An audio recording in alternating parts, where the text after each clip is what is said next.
When the game gets rough and this life just seems so tough, make we talk, my people, make we talk. When this town becomes an ugly place, don't let it erase the smile from your face. Make we talk, people, make we talk. Conversation is the key, a guiding light for you and me. Spark a talk and you will see. Conflict solver A to Z. World leaders master the art of self-defense just by talk. So people, make we talk.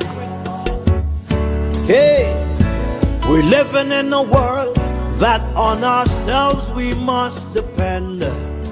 Make we talk, people.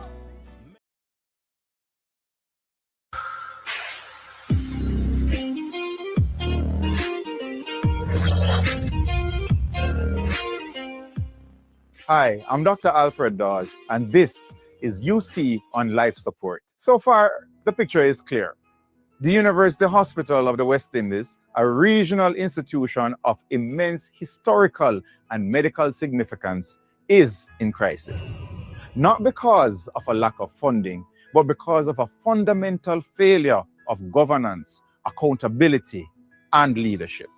Today, we talk about solutions, what must change, who must be held accountable, and what the future can look like if we have the courage to demand it. The people working inside the UHWI are not just complaining, they are proposing solutions. Resident doctors and consultants have outlined specific actionable reforms. With respect to staffing, they have asked for collaborative workforce planning between HR and departmental heads to determine realistic staffing requirements. On the topic of infrastructure, there is a need for urgent repair and reopening of the medical annex, clear strategic decision-making regarding the UHWI service capacity amid financial constraints, temporary ward-level use of stretcher spaces, again to decrease overcrowding in the emergency room. And of course, the staff need guaranteed access to essential supplies to prevent daily inefficiencies. Strategic financing solutions must be considered and include sponsorships and service fee reviews, with the immediate prioritization of critical items such as iodine, medical gases, and life-saving antibiotics. The University Hospital of the West Indies is an academic institution. The protection of scheduled academic time for residents and interns, which is currently being sacrificed to cover service gaps. Department-specific operational reforms, including the expansion to 5 or 6 general medicine teams, the establishment of new cardiology teams with alternating admissions and adequate subspecialty staffing to prevent the disruption of general medicine ward rounds. They state clearly a teaching hospital cannot function effectively without protecting its workforce, and that is what needs to be done. Another letter concludes, we look forward to leadership that demonstrates the same compassion towards staff that it expects staff to show to patients. What must systemic reform look like? Real reform cannot be cosmetic. It must address the root causes of the crisis. Transparent procurement. There must be full publication of procurement plans, needs lists, and awarded contracts, with clinician input built into the process from the beginning. All procurement documents must be available as public records, past and present. No more retrospective bidding, no more after-the-fact contracts, no more missing documentations for hundreds of millions of dollars worth of contracts. And of course, you must have independent financial oversight. Regular, on-time audited financial statements with clear reporting on revenue-generating services such as radiology and pharmacy retail. No more vague estimates, no more missing accounts. The public deserves to know how every single dollar is spent. We must have safe staffing levels, fill the vacant posts, protect the training time, and align staffing with patient volumes as doctors have repeatedly requested. No more operating with half the required interns. No more nurses being short on wards. No more telling Cuban and Chinese trained Jamaican doctors that there are no jobs while departments collapse from the weight of understaffing. We must have functional infrastructure, dedicated budgets and timelines to fix defective beds, reopen closed wards, and address the chronic supply shortages. No more excuse making, no more billion-dollar budgets with nothing to show on the wards. Above all, there must be respect for staff and accountability for the leadership. Robust grievance mechanisms, an end to the intimidation of staff, and clear, fair HR policies. When a senior clinician is accused of bullying and verbal abuse, that complaint must be investigated and resolved, not buried. When a minister presides over scandal after scandal, there must be consequences, and not just committee reports that are filed away and disappear over time. The role of the ministry, the parliament, and the public must be changed. This is bigger than UI's board at this point in time. The Ministry of Health and Wellness has a duty to ensure that public funds are used transparently and that performance audits lead to real change, not just placative press releases. Parliament must insist on timelines, measurable targets, and regular reporting on the implementation of the Auditor General's recommendations. The Integrity Commission must investigate the procurement failures at the University Hospital of the West Indies with pressure. And the Jamaican people must refuse to let this story fade. Because if we allow the powerful to wait out the news cycle, if we accept vague promises of procedural improvements without concrete action, then nothing will change, and this will be just another 9-day wonder. I have stated publicly, this is how our health system is driven into crisis, not by chance, but by poor governance and failed political oversight. I have called for independent oversight of UI operations and for those responsible to face consequences. The University Hospital of the West Indies is more than a hospital. It is a symbol of Caribbean aspiration, excellence, and self-determination.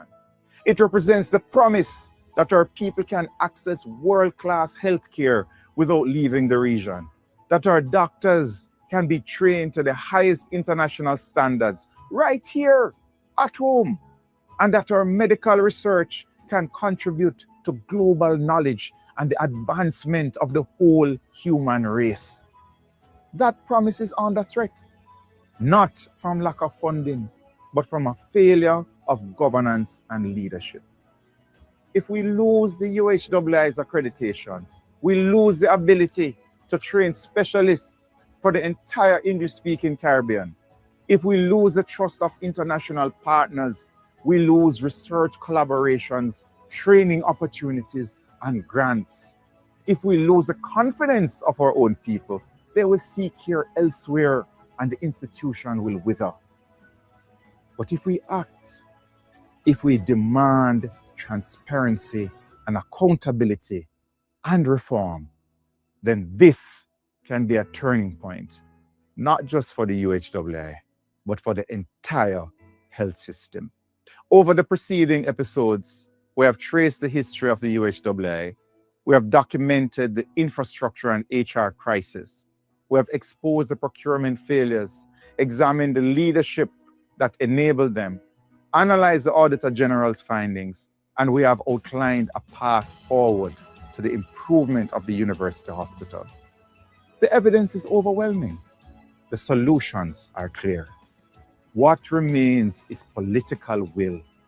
The University Hospital of the West Indies was built 73 years ago on the promise that the Caribbean could train and heal its own people. That is why I went to the University of the West Indies. That is what we worked for when I was working at the University Hospital of the West Indies. This promise is worth fighting for.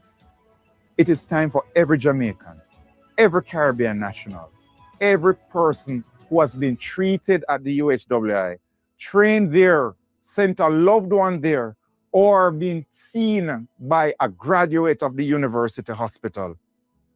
It is time to say enough with the missing contracts, enough with the bullying and intimidation, enough with the billions spent and the wards still crumbling, enough with the excuses.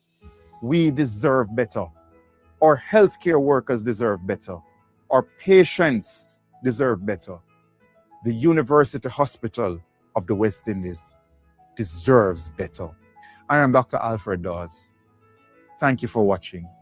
And remember, this conversation does not end here. This is only the end of the beginning.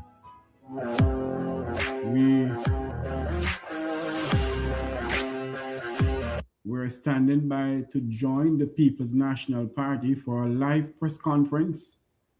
So the press conference gets underway, we'll go live to them. Stand by.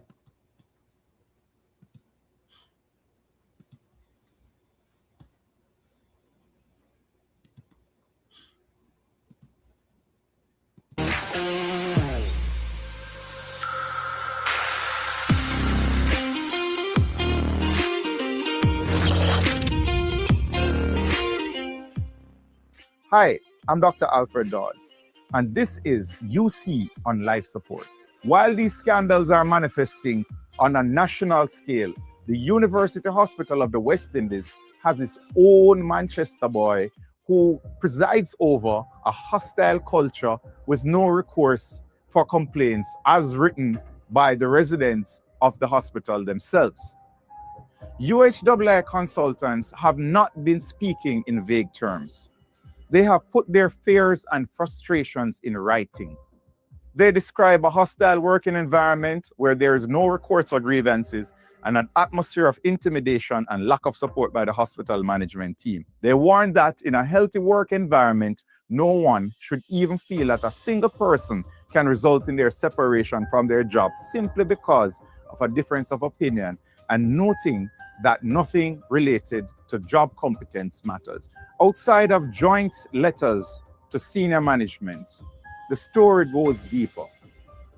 In recent years, one of the most powerful documents to come out of the UHWI is a letter written by one head of department in 2021 addressed to the head of the Department of Surgery, Radiology, Anesthesia, and Intensive Care. In that letter, this is what he wrote. Dear Professor, I wish to crave your attention this morning to address a very important matter that has affected our collective function, which we need to take collective decision on the way forward. I have just come off the phone with a sister who is most distraught and frustrated following the event with a doctor in question the night before. There must be an end to the constant meddling and interference in the administrative management of the intensive care unit by this doctor. Otherwise, the collective morale of the staff will be completely eroded if that has not taken place already. It is a self-serving conflict of interest if this person continues to bully his way into the process of admissions and discharges regarding his patients without regard to the collective well-being of the staff and other patients. In this case, his private patient. This behavior has enabled other consultants who have also embarked on a similar pattern of behavior, with a constant recall to the fact that since this person is allowed to go so unchecked, we lack the moral authority to call them to order. Whether it is in the matter of staffing, admissions, discharges, equipment, to name but a few, we are being hedged at every corner. This affects all levels of our staff, medical, nursing, and technical staff. We just want to be given the room and space to function and make our decisions without undue stress and pressure. The decisions regarding admissions and flow of patients within the ICU should be left to the ICU management team which are very capable of making those decisions. As head of department, I am at a loss for recourse in addressing this matter, as previous conflicts regarding decision-making in anesthesia and ICU have failed to be resolved, even when escalated to the joint head. At every level, this has gone on unchecked, and how we move forward as a department needs to be discussed. We cannot have one rule for others and a different one for this person under his current leadership, which also happens to be a senior role in the hospital. This is a conflict of interest with the potential for abuse. The nursing staff are at a point of revolt as they feel completely marginalized and confused. These are some of the reasons why we continue to lose staff at an alarming rate. The feeling of powerlessness and complete disregard to your person or position. I am not prepared to continue as head under these conditions, and it may do well for both the university and the hospital to find someone who will do the bidding of this person without questioning the fairness and regard to the impact it has on the rest of the staff. I am uncertain how we got here as a department and how we get out of this quagmire. We need an honest and open conversation about this problem and how we address it. Failure to do so will only lead to a department without leadership, direction, and a future. And he ends with a cry, "May God help us all." This is not coming from a junior doctor with hurt feelings. These are the words of a head of department saying he's no longer prepared to lead under the constant meddling and interference of this person. Warning of conflict of interest, abuse of power, and nurses, quote, at a point of revolt because they feel powerless and disregarded. It is clear that staff are not just uncomfortable, they are being driven out by a leadership culture they describe as bullying, conflicted, and unchecked. When that is how your own doctors and department heads describe the people running your teaching hospital, something is fundamentally broken. And that is why this episode is not just about politics in Kingston. It is about a leadership culture inside the UHWI that frontline staff are begging the country to confront. Let us look at how the Manchester boys are able to pull this off. They concentrate power in a small circle. Procurement is used as a tool, not just to buy goods, but to distribute opportunity and patronage. Complaints are managed, not resolved, through silence, transfers, or intimidation. Public messaging tightly controlled, even as audits and internal letters tell a different story. PR strategies, big flashy headlines to distract from any potential issues are weaponized. This cannot continue. A system like this does not only fail on ethics, it fails on performance. When frontline staff believe that speaking up can cost them their jobs, they stay quiet about errors, shortages, and unsafe practices. When senior clinicians see abusive behavior go unpunished and even rewarded, they stop trusting the institution. When billions are spent under a minister with a history of procurement scandals while basic infrastructure collapses, the public loses faith in the entire healthcare system. UHWI is not a district hospital. It is not a community hospital. It is the main teaching hospital of the University of the West Indies and the referral center for 18 countries across the Caribbean. It trains the doctors, nurses, and specialists who will staff hospitals from Belize to Barbados to Guyana. Allowing a Manchester boys culture built on protectionism, intimidation, and opaque procurement to remain in place at the University Hospital of the West Indies is not just bad for Jamaica, it is a direct threat to regional health security. The Manchester Boys Club have left fingerprints everywhere. Unstalled Cornwall Regional projects, contracts, bad rice, COVID spending with missing contracts. And now, even after concerns about procurement were raised with the $31 million drill at Bustamante, we now have a $500 million black hole at the UHWI in a hospital where doctors sleep without proper beds and beg for basic supplies. This is not a coincidence, it is a culture. We have already laid out how the scandal unfolded in the Auditor General's report and what must be done to save UHWI. Will Jamaica continue to accept this type of governance in the health sector? Or will we finally demand a system where competence, transparency, and patient care come first? I am Dr. Alfred Dawes, and this has been UC on Life Support.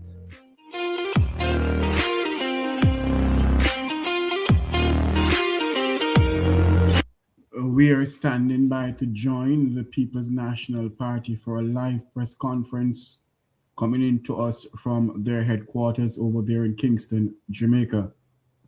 So please stand by as we come to you with a live press conference from the People's National Party. So let's get underway. We will bring it to you live. So please stand by as we get the live press conference on its way pretty soon. We're waiting on them to give us a live feed. As this press conference starts, we will bring it to you live. Please stand by. In the meantime, let us give you some preview of what is going on with the UWI. As you know that the press conference is based on the UWI. So let us do that and give you some preview until the press conference starts. We will go live to the People's National Party headquarters over there in Kingston, Jamaica. So please stand by. By overcrowding.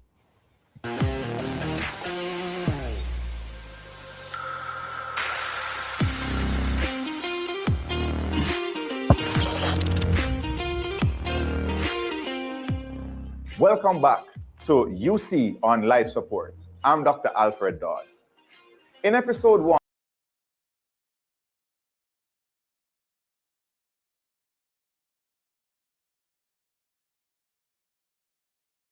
and public trust. This crisis, though, did not come up overnight. It didn't happen by chance. It is a direct result of governance failure and political interference. Today, we are going to place the facts before the country. The audio coming into us is very, very low. It has nothing to do with me. On the staff and the welfare of those who have to interface with this system. Okay. Our leader of the opposition, Mark Goldin, will play for you, play by play, what has happened since this crisis began unfolding. After which, Dr. Dawes will take you with the facts, and you then will have to make the decisions. We'll take your question after the break when we come back. Good morning. I'll go first. So many have been wondering, why did we take so long to do a press conference? And it's a simple reason. After every scandal that he has faced, the Minister of Health has gone on a cross-country tour and gone on every talk show and produced a lot of news to drown out whatever it is that we're bringing attention to.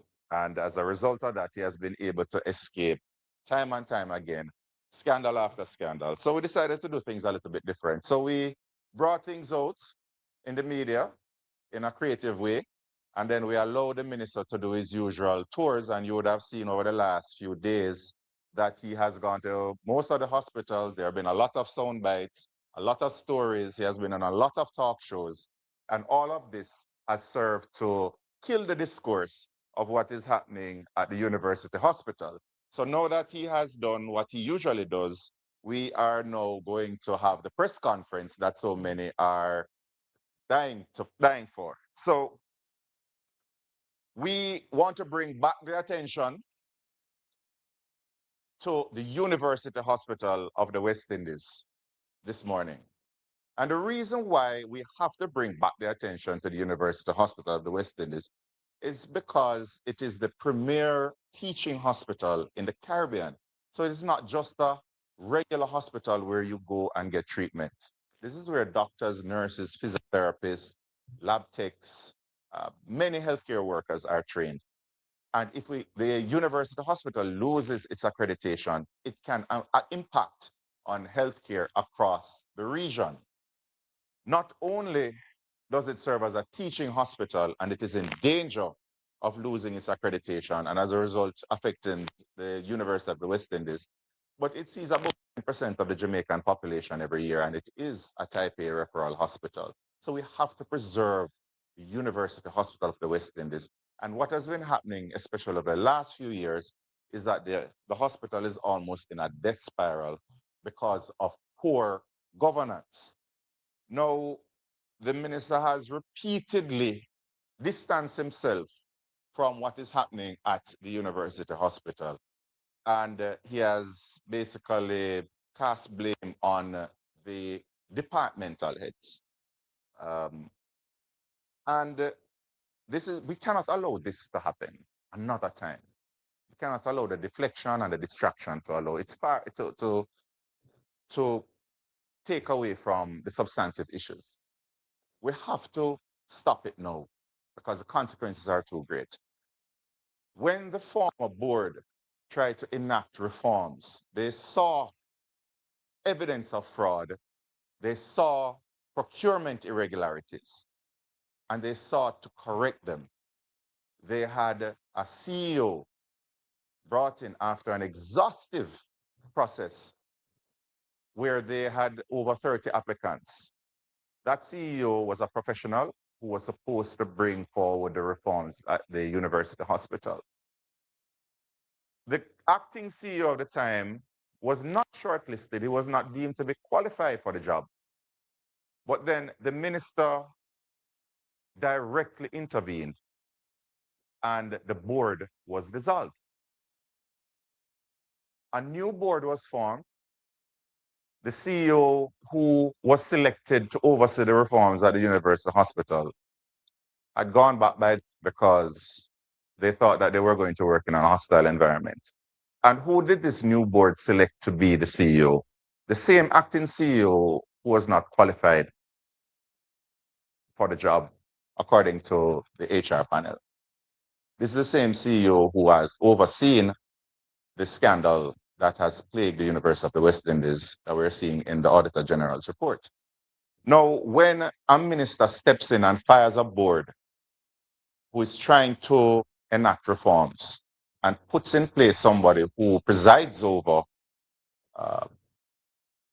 massive mismanagement leading to this scandal that we're seeing today, he has to accept some responsibility. Because in firing the board and putting in place what some may say is who he favors, he has given his imprimatur on the governance structure of the university hospital. And then those who he favors, they go around acting, in the words of the staff, like absolute monarchs.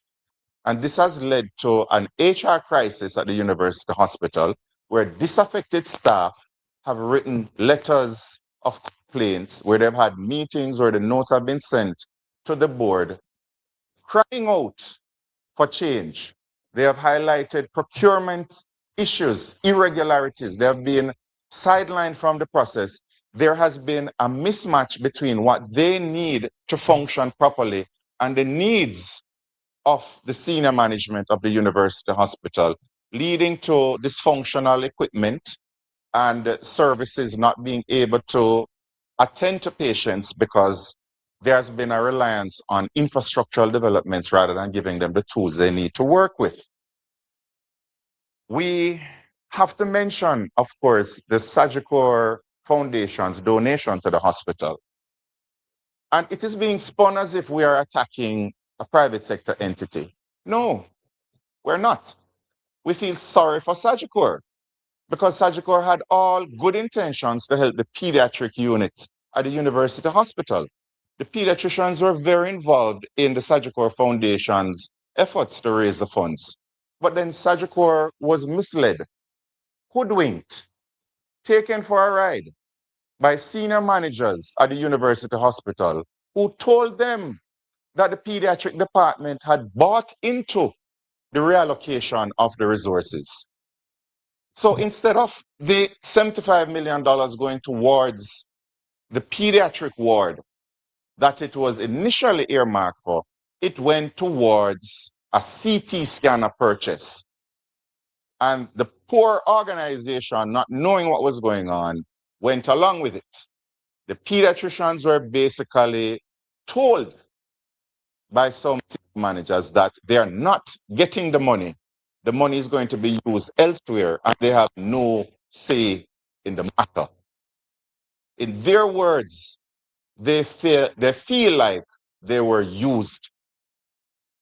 And it's situations like this that has led to low staff morale and has led to poor service at the University Hospital of the West Indies. And if it continues this way, you're going to see the death of a regional institution. Now, when you speak about reforms, immediately after the tabling of the Auditor General's report, when it became public, the minister announced a panel to look into the operations of the hospital and what exactly could have been done to prevent this scandal from unfolding. And it seems genuine when you look at it, that we're seeing the report coming out and then the minister taking decisive action less than 24 hours later. But they knew about the report from last year. Why wasn't this panel announced last year? Because the panel is only to serve as a distraction for you to wait 4 months, lose interest, and then you would move on to another scandal somewhere else, maybe Cornwall Regional, and then this matter would die a slow and painful death. But the minister did not need to empanel another set of individuals to look into the findings of the Auditor General report. In fact, there was already an investigative report, and this was submitted to the board from November last year. And this investigative report looked into the Auditor General's report, and it found evidence of similar things: a lack of procurement plans, lack of documented controls, repeated internal audit warnings, fragmented governance structures, insufficient staffing. And when it went through department by department to show that the procurement department had staff that were not trained in procurement, there's a lack of digitization, and there was no documentation of internal controls. The finance department was weak.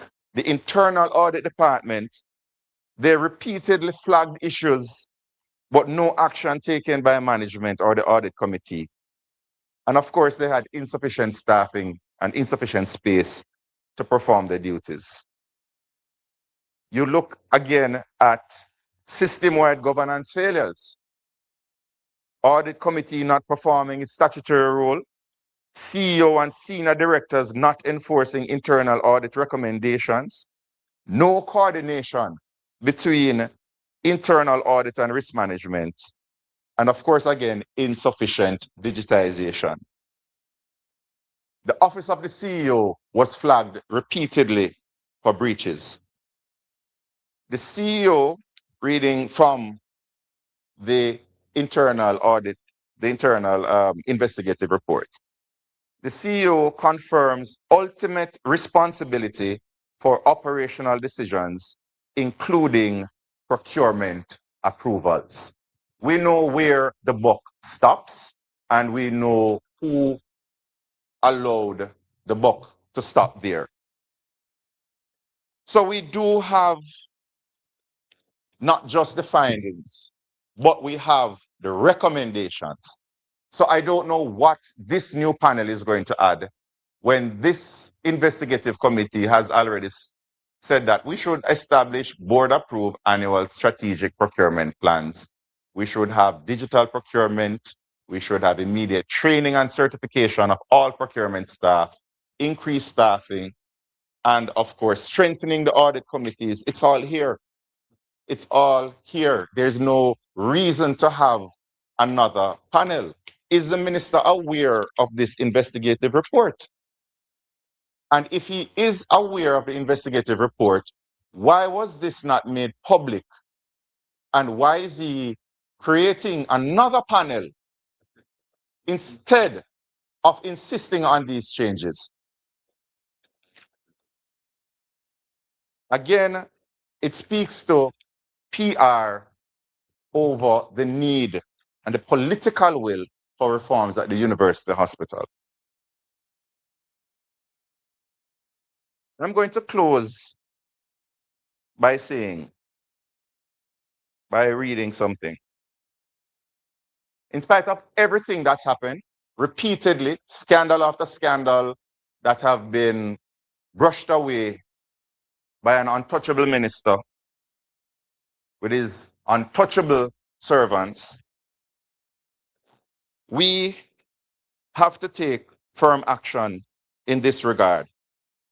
It is a dark day for Jamaica, where the Prime Minister is unwilling or afraid to act against a minister in which the public has lost total confidence, and in which the institutions of the society are all agreed that this person does not enjoy their trust or faith and has breached the confidence that the people have placed in them. These are not my words. These are the words of Dr. Andrew Holness when he was leader of the opposition.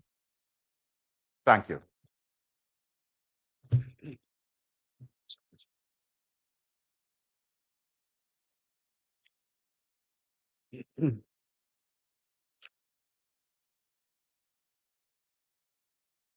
Thank you very much, Dr. Dawes.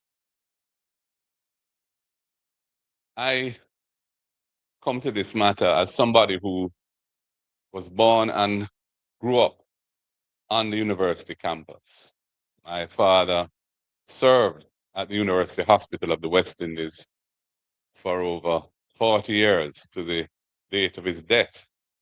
And as a youngster, I used to frequently visit Ward 17, which was the ward that he headed, on Christmas Day, giving out presents, etc. So when I see this cherished institution, which was the leading light of the University of the West Indies as a tertiary institution, and had built a reputation of excellence over many years, coming to this point, this very low point, where the Auditor General has exposed system failures, governance weaknesses, malfeasance, procurement violations, and where anecdotally one hears on a regular basis the dire situation faced by people who come to the hospital and need medical care. It really is a travesty, and it pains my heart as somebody who has this long-standing familial connection with the institution. This is a government that doesn't hold its leaders to account. There's no accountability within the Andrew Holness administration. We have a Minister of Health who has gone from one scandal, one massive failing to the next. From the Cornwall Regional Hospital debacle, still unresolved, the dead babies situation, and there's no accountability. And this situation at the University Hospital is one that he cannot wash his hands of. The reason being that he was responsible for disbanding the board of the hospital that had commenced a process of getting the systems, the governance, and the management of the hospital into a state of good order. They had commenced, most importantly, a CEO recruitment process.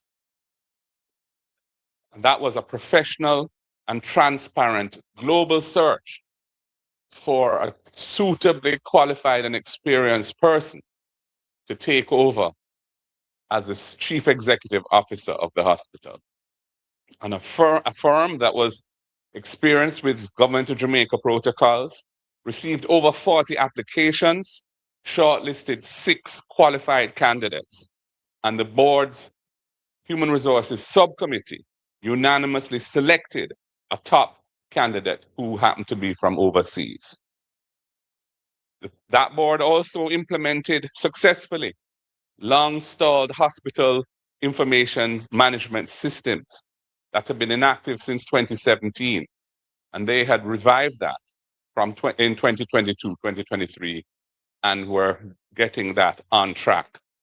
And an internal audit had uncovered irregularities in contract awards and purchasing, and the board detected suspected fraud in the payroll department, and that had led to arrests. And the board initiated measures to recover over 30% of potential billing revenue that was being written off or uncollected before their tenure. This was a board that was working. This was a board that was seeking to address deep structural problems in the governance and management of the hospital.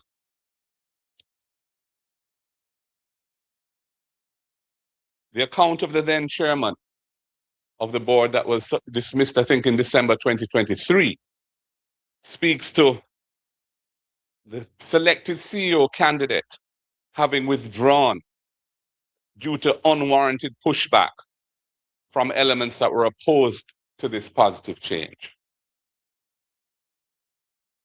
Prevention of the automatic permanent appointment of the acting CEO.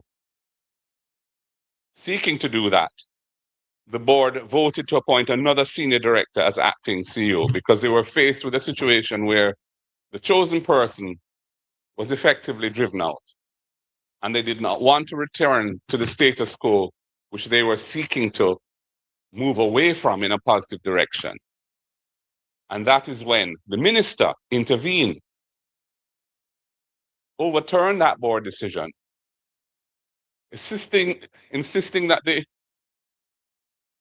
former acting CEO remain and that the search for a new manager, new CEO, be restarted. The then chairman resigned on December 4th in the face of this interference, stating that the situation he had found himself in was untenable. And the minister then dissolved the entire board and appointed a new one. That is the context in which this Auditor General's report must be seen. This Auditor General's report that has uncovered numerous serious failings in governance, procurement, and general management. It has happened under the watch of this minister, a minister who has interfered in an attempt, a legitimate and bona fide attempt by a previous board to rectify the situation. Most importantly, from going through a process to recruit a suitable and qualified person to take over the day-to-day responsibility of Chief Executive Officer, a process that was thwarted, and the status quo was allowed to remain, and we see where we are now, in a mess. The buck stops with the minister. The university hospital is too important to Jamaica's national development for this to be allowed to go with no one being held accountable. It is just another incident in the litany of malfeasance, of corruption, of nepotism, which has been a feature of the Andrew Holness government for the last 10 plus years. And although the frequency of these incidents is such that people tend to become immune to them, it is our responsibility as the opposition to bring it to the attention of the people of Jamaica and to frame it in the appropriate context so that people can recognize the dangers of allowing these things to go unchecked without proper accountability for those whose responsibility it is to prevent these things from happening or to take the right steps to move forward and solve them. And that is why we call this press conference today. Thank you.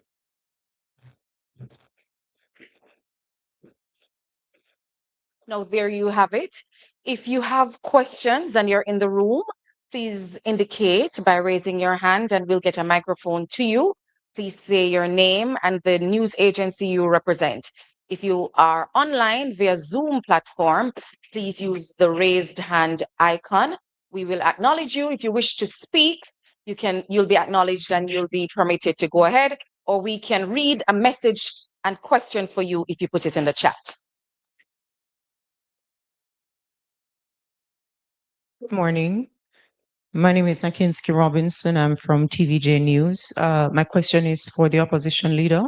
Mr. Golding, the medical company owned by the party's chairman for Region 3 and MP for East Central St. Andrew, Dennis Gordon, has been linked to benefiting from the unlawful tax cuts at the university hospital. Now, in light of your tough stance against corruption, how are you treating with this matter? At this point, the only formal investigative report we have is the Auditor General's report. And that report does not name any specific company as being involved in anything. It points out that certain companies appear to have received certain benefits and raises real concerns about that. And when those matters are formally investigated, the chips will have to fall where they lie. But at this juncture, I'm not prepared to talk about any specific company because none has been named in any official report. And all you're going on is things that have been said by certain media houses. And I don't want to engage in that.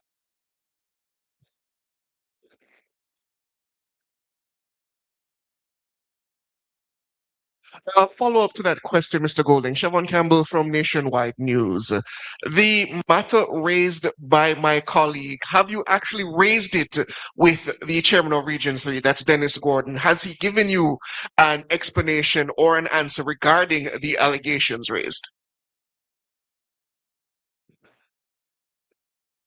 First of all, I just want to wish your CEO, I assume he's your CEO, your leader in Nationwide, a speedy recovery from his recent health challenge. I hope he recovers well and quickly. And in terms of your question, I've had discussions with the person to whom you referred. Those discussions are not matters that I would disclose the details of. Suffice to say, he knows my position because my position is not new. And he agrees with my position that the chips must fall where they lie if there's anything in any kind of allegation. But at this juncture, he has maintained that he has done nothing wrong. And I have no reason to doubt that because I haven't seen any official investigation, any official report suggesting otherwise. And I'm not prepared to engage in any speculative chase after any individual, which is just based on rumor or based on conjecture or based on information, the source of which we have no knowledge of. Recognizing Zara Burton online, please unmute and go ahead with your question.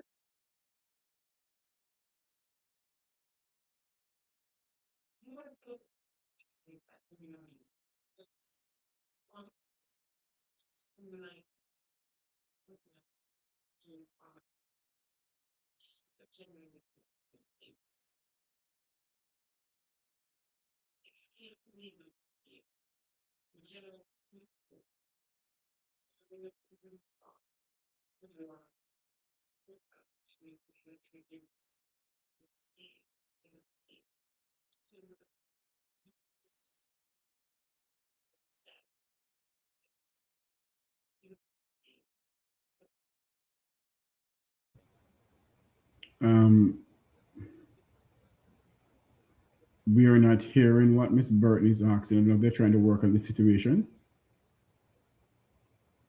But we didn't hear the question at all. Ms. Burton, if there has been any instance of taxes or duties that are properly payable having not been collected because of the way in which things were done, and those things were an improper situation, then those taxes should be collected and whatever sanctions are appropriate should be imposed. I really have nothing further to say on it than that.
Um, okay, Zara, thank you so much for that. As the leader of the opposition said earlier, we are not in any position to confirm or deny or substantiate anything that has been said by a particular media house about this topic. All we have is what the Auditor General has put on the table. The Auditor General's document has not named the company you sought to name just now. We would not be irresponsible to bring information and speculation to the table right now without further, because that is injurious to all parties involved. As the leader said, his principle and the principle of the People's National Party is that the chips will fall where they lie.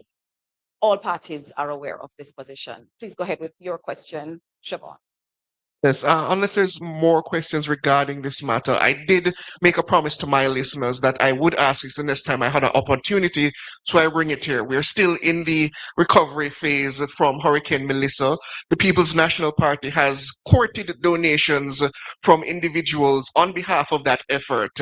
Is it the intention of the opposition to make available to the public what has been collected in terms of the quantum and what that sum has been used for in the spirit of accountability? Well, the People's National Party has always been very transparent and open with our financial accounting annually. That is published, audited financials, and I'm certain that this will form part of that process. In the meantime, we urge the government to be transparent and candid and to tell the nation what they've done with the millions they've raised in the name of Jamaica to build back constituencies such as South St. James. We're still waiting to get some of that.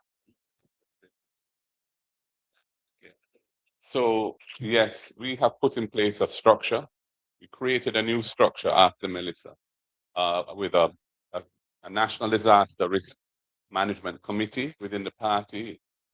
There's a chairman who is Fitz Jackson. There's a projects director who is the treasurer of the party, Senator Keisha Anderson. And part of their mandate is to ensure that there's full accountability and accounting for any relief that is administered through the party. So those reports will be prepared and will be made available in the appropriate channels. What I would say is that what we have heard is that there have been many billions of dollars of emergency procurement by the government. Emergency procurement means that there is no proper tendering and you don't know whether you're getting value for money. Now, I'm not saying that the circumstances didn't warrant using that procurement methodology. What I am saying is that the accountability for those resources becomes all the more critical.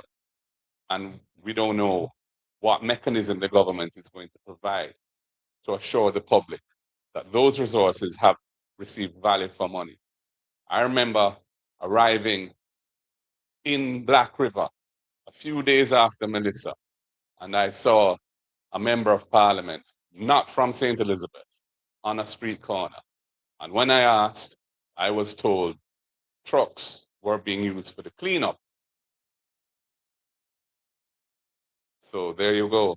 From the day one almost, the potential for nepotism, the potential for persons getting the benefit of their inside connections was being manifest.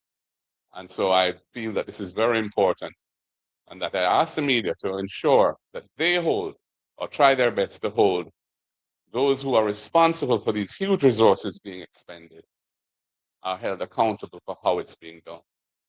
Similarly, in relation to the university hospital matter, I realize that the media is fixating on the allegation made by one media house. But when you look at the report, there are many important issues in that report that need to be addressed and should not be swept under the carpet. There are multiple players involved, and it's important that we don't abandon any kind of balance in how we deal with this thing and focus on what is actually before us from a credible source.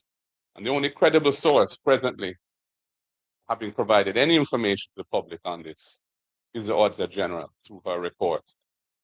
And to the extent that she has findings in there that warrant further investigation, I expect those further investigations to be done by the appropriate authorities.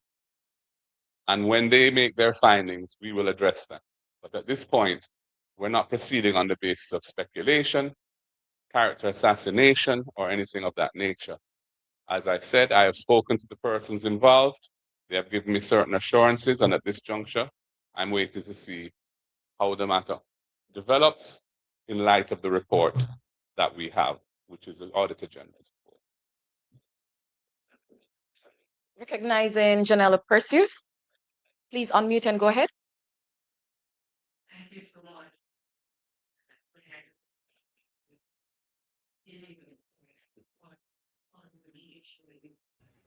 Their audio system on Zoom not working properly. We're not hearing the questions.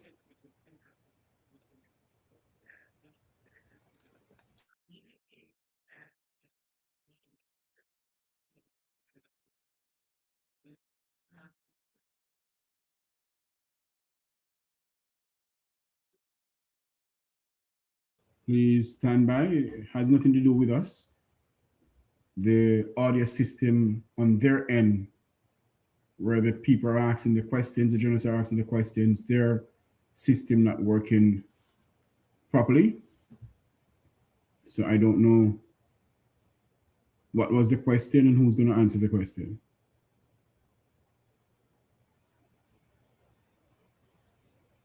Based on the answer, we'll figure out what the question was.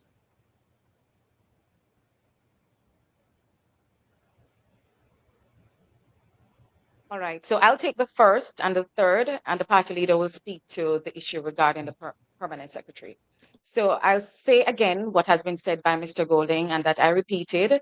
Mr. Golding had conversations with the named individual. He was given certain assurances. Mr. Golding also conveyed to the member in question that the party's position is, as is Mr. Golding's, that the chips will fall where they lie. With respect to the third question, today we are discussing a national health crisis that has the potential to derail the health conditions of many mothers, children, lots of people who are sick and needing health care. We wish to focus this discussion on that topic. We will, however, allow Mr. Golding to speak about the permanent secretary issue since you've raised that, but we want to refocus to the main issue. Thank you. Yeah, I mean, Janella, your first question was already answered. I don't see the need to repeat what I said before. In terms of where the chips lie means, that would depend on what the chips are. I can't speculate at this point as to what may or may not arise.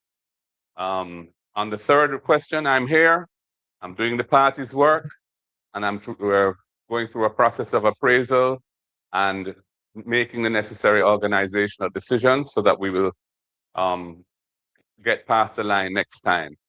We were very close last time. If you add up the 4 seats that we needed to form government, and the total margin of adding up all 4 seats between the parties was 1,097 votes. That's how close this election was.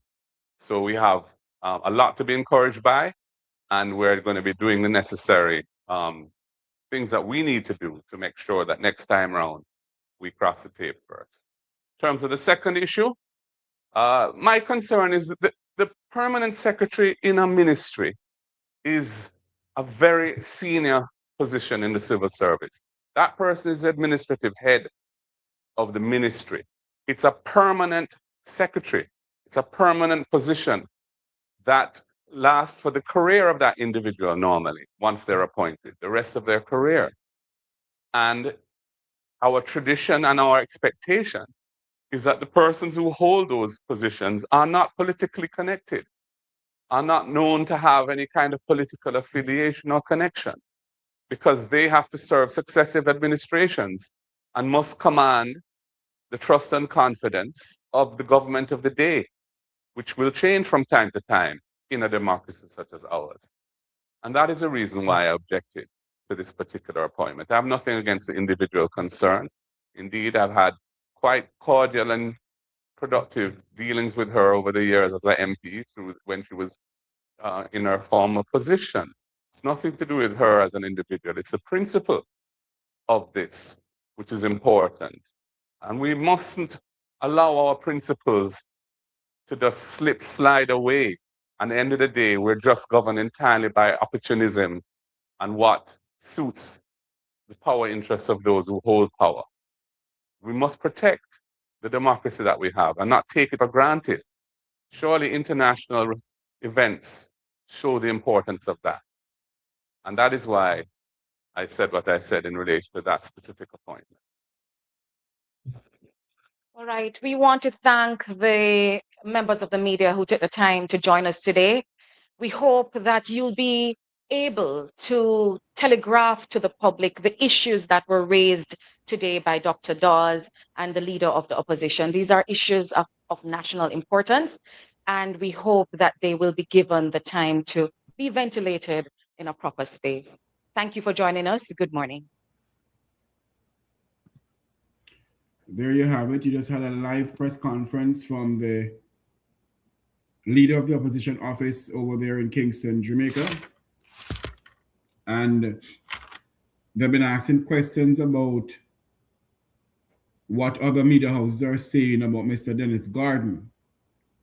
Based on the Auditor General report that I have read, the leader of the opposition has a right to answer the way he answers.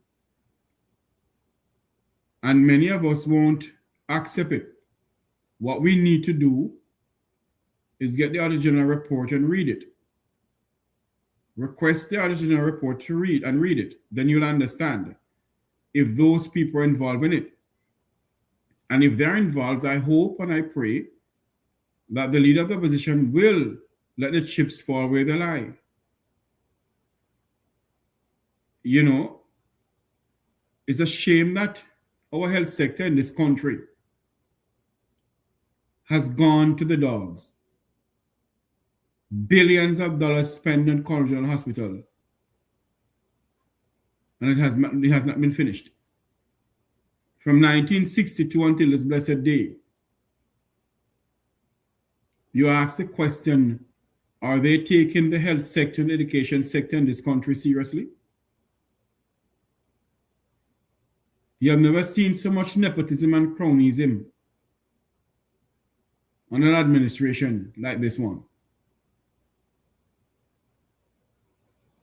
It is a shame to see where this health sector is going. It is a shame. It is a shame to see where we allow these people to push our health sector in crisis when they can jump on a plane and fly over to Miami or to England or to Canada and get proper health care. And the people that they lead can't get proper health care.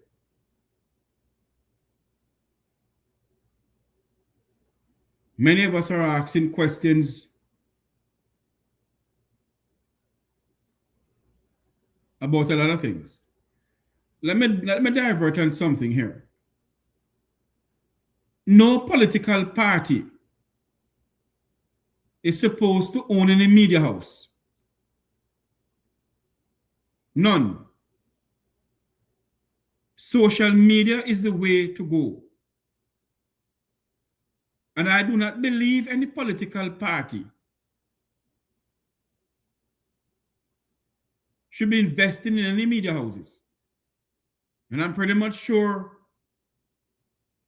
the leader of the opposition and president of the People's National Party, Mr. Mark Jefferson Golding, is an astute lawyer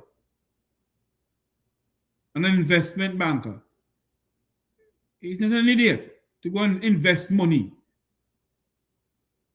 into any media house all because of a political party. Journalists must do their work. Miss Williams is on this platform here. Gone are the days when Wilmot Perkins and Barbara Bluden and all of them used to do their work and make sure that the issues come over. You have to buy the journalists, put it in their pocket.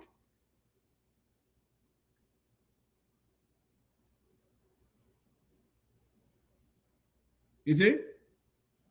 We must not be one-sided. If we call ourselves journalists and bloggers, we must call a spade a spade. We must not be showing that we're a member of any political party. That's why people now go like me.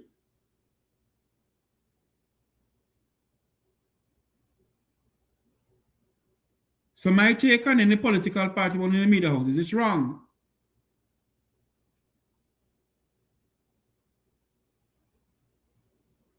What we must concentrate on is the health sector in this country has gone to the dogs. And the level of nepotism and cronyism that is in the health sector, we must come out and speak out against it. But all we're thinking about, if the individuals who get government exempt from taxes or whatever, if that is true, they should be held accountable. Doesn't matter what political party they're from. They must be held accountable. And we must see to it they're held accountable. But everybody is talking that Dr. Dawes and Dr. Dawes and Dr. Dawes that.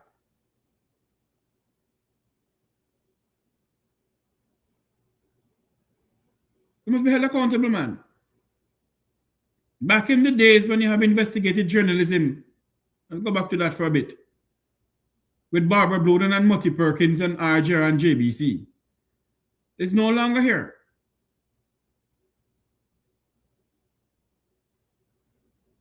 These young individuals, along young journalists, what they're doing is to prop up a political party for them to get recognition. Because they want the order of old dead donkey and who want to become media practitioner at Jamaica House. So they don't think about bringing in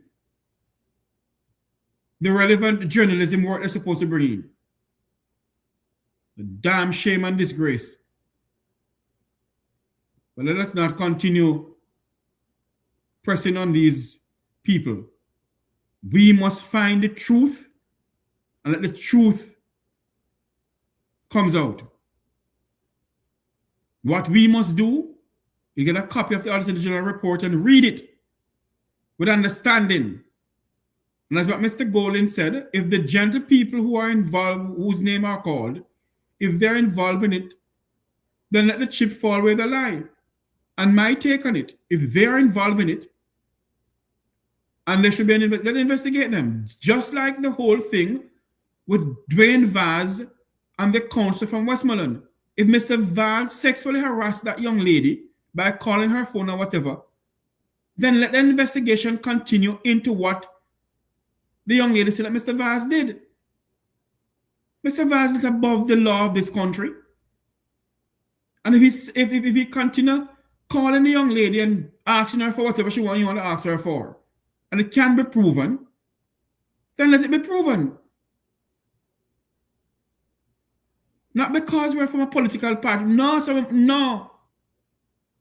If Dwayne Vaz harassed that counselor sexually by calling her phone, there should be an investigation in it. That's where I'll leave it for this evening. And that's my take on it. If a young lady said no, leave it alone.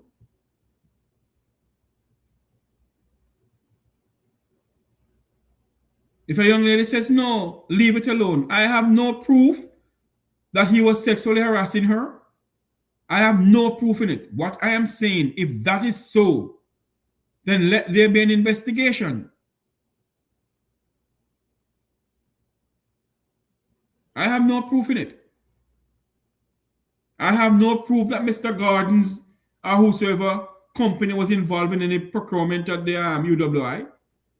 But if the opposition leader said he spoke to the individuals and he tell them where his position is, and there's more investigation apart from the Auditor General report, then let those people face the music. Let those people face the music. Speak what was said about what? What should I speak about? Speak what was said? What are you talking about? So, that's the case. We must not have this die-heartedness.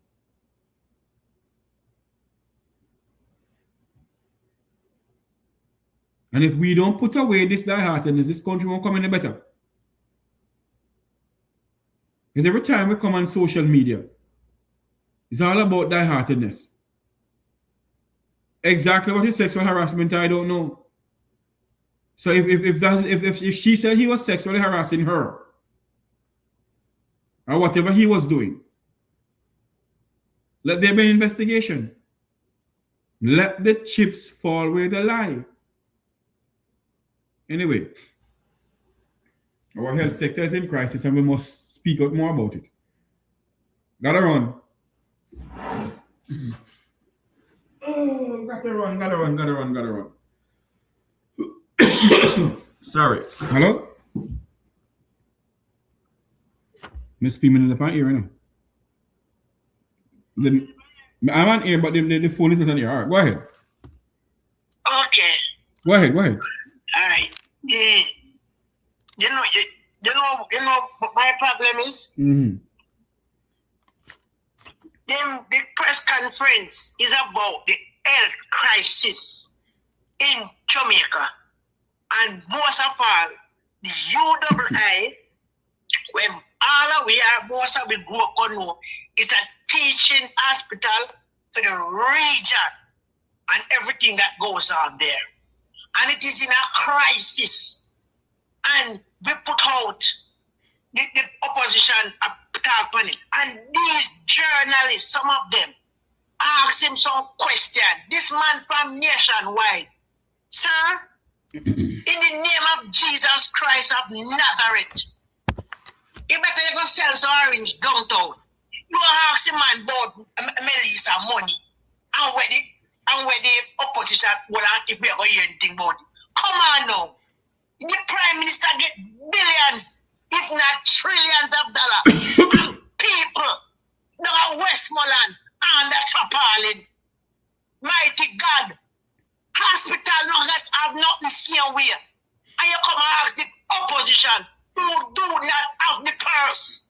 So whatever little donation people give them, and you can see Mark Golding out there make donation to Andre this, he make donation this, so he run up and down this, so, and when Mark Golding run up and down, he no go like a king, he go like a ordinary man, walk in a house when mud wash out, look for house top we gone, and going there because Mark Golding come up, go, take picture with people.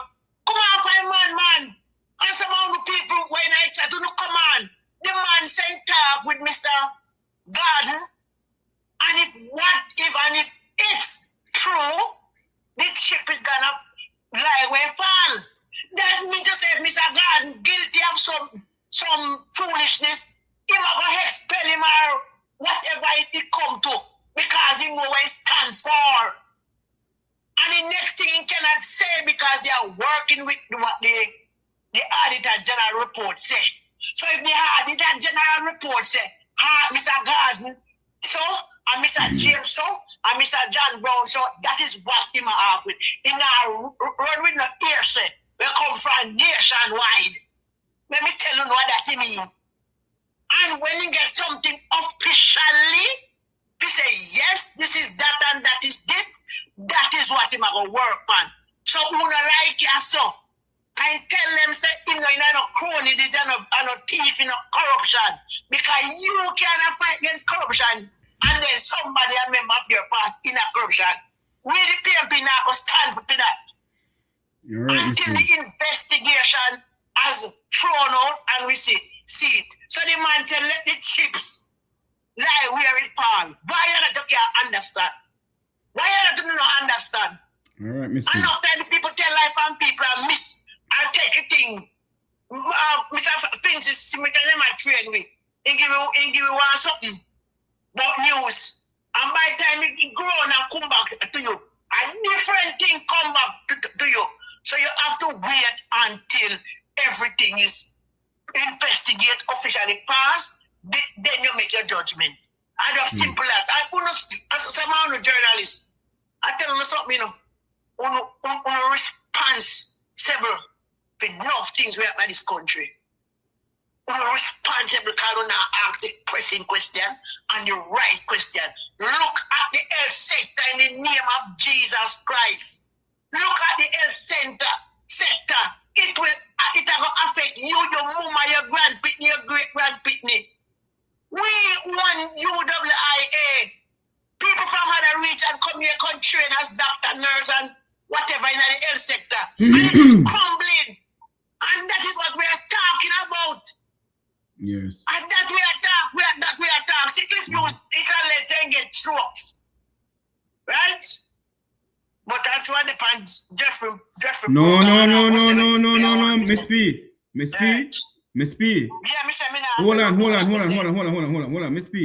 Allow me there. Remember this to you, Miss P. When a person takes sick, do not wish them bad. Wish them all the best. Me not wish him bad. I'm not wishing him bad. I wish him all the best. But me want if you feel when ordinary people not get out of the hospital and see how it feel.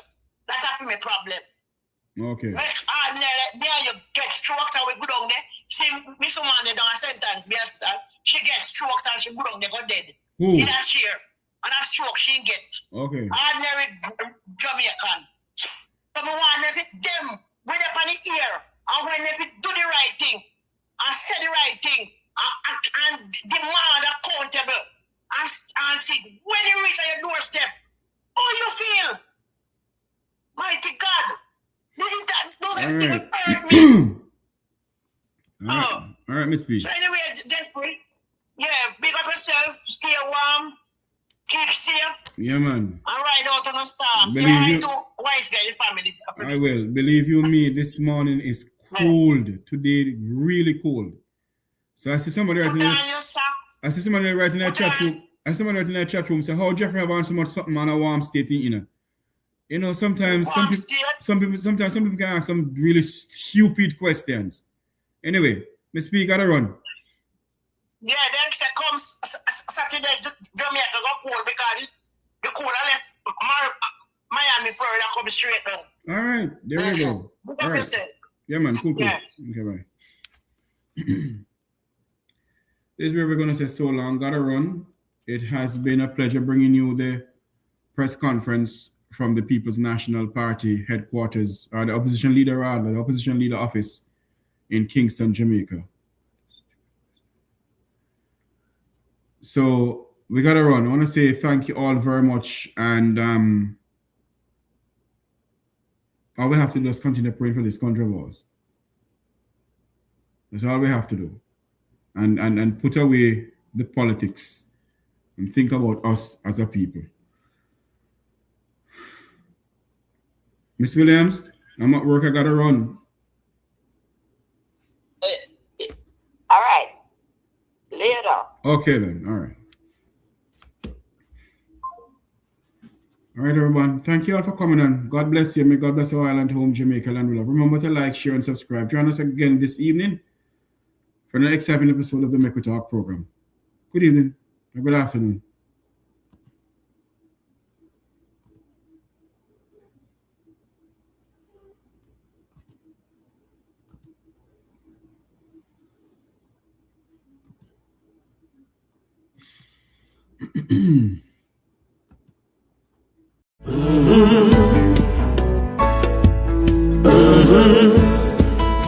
When the game gets rough and this life just seems so tough, make we talk, my people, make we talk.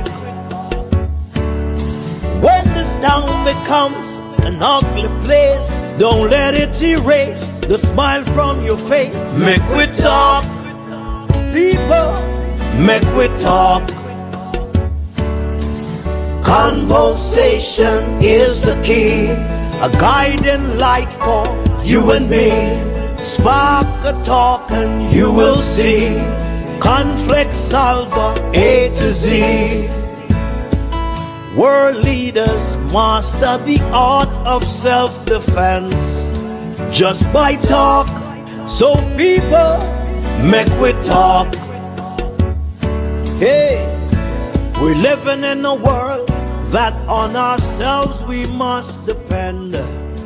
Make we talk.